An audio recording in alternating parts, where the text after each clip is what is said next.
Halo teman-teman, saya Adnan Perangi kembali lagi.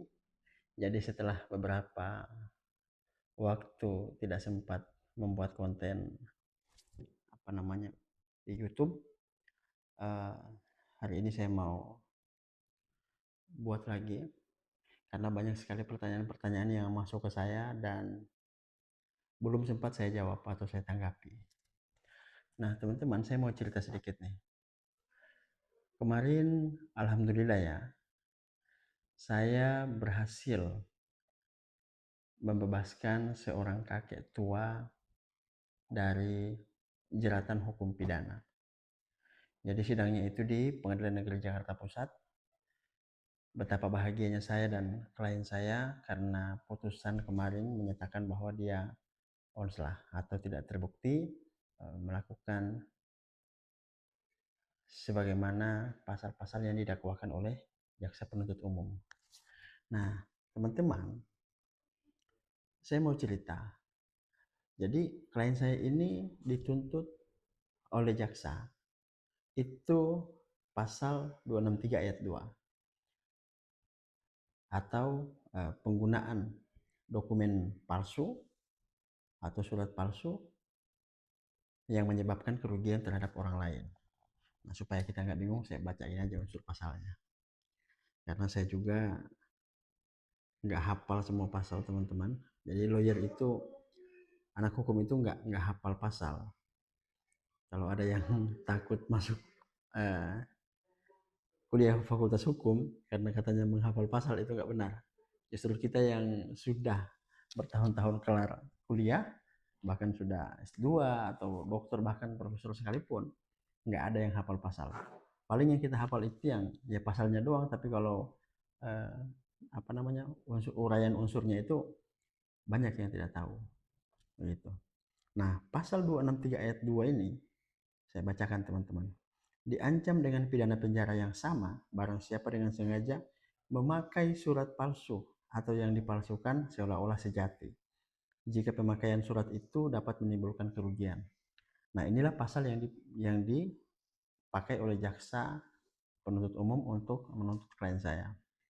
Jadi dia menuntut klien saya itu menggunakan surat palsu yang akhirnya mengakibatkan orang lain dirugikan. Nah, dalam proses persidangan tidak pernah sama sekali dibuktikan bahwa surat itu palsu atau tidak. Seharusnya eh, jaksa penuntut umum di dalam persidangan itu membuktikan keaslian daripada surat itu. Nah, bagaimana mungkin surat yang eh, belum dibuktikan kepalsuannya atau keasliannya, kemudian kita sudah ngejudge orang bahwa you menggunakan dokumen atau surat palsu, yang akhirnya si korban dirugikan atau si pelapor dirugikan. Nah, harusnya kan dibuktikan dulu nih, benar nggak surat ini palsu.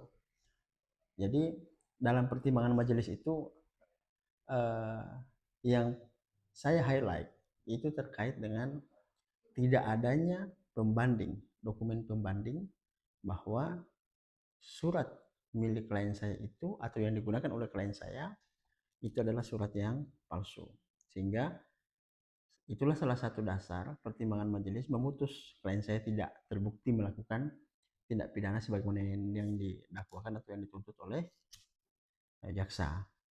Nah, ini saran saya untuk teman-teman atau siapapun ya, masyarakat yang mau melaporkan orang terkait dengan pasal ini, mengatakan bahwa dia menggunakan dokumen palsu atau surat palsu, kalian harus betul-betul ada atau memiliki tuh pembanding.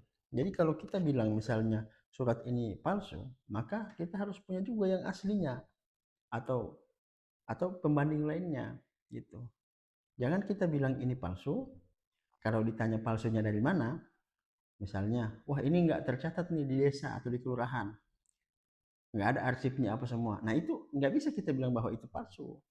Harus kita buktikan dengan dokumen yang sama. Misalnya yang palsu itu, misalnya tanda tangannya, kertasnya, hurufnya, atau tahunnya yang surat itu diganti. Itulah. Nah, nanti kedua dokumen itu akan diuji oleh penyidik Polri atau kepolisian. Sehingga ketahuan tuh mana yang asli dan mana yang tidak. Jadi laporan kita didukung oleh bukti-bukti yang kuat. Nah ini kan klien saya ini sudah umurnya sudah sangat tua ya teman-teman. Saya sudah posting di TikTok saya, di Instagram, bahkan di YouTube juga ini ada. Alhamdulillah kami berdasarkan seluruh bukti-bukti yang kami sajikan mampu meyakinkan majelis hakim sehingga akhirnya dia diputus onslah. Onslah itu artinya dia tidak terbukti melakukan tindak pidana, tapi perbuatannya itu ada. Gitu.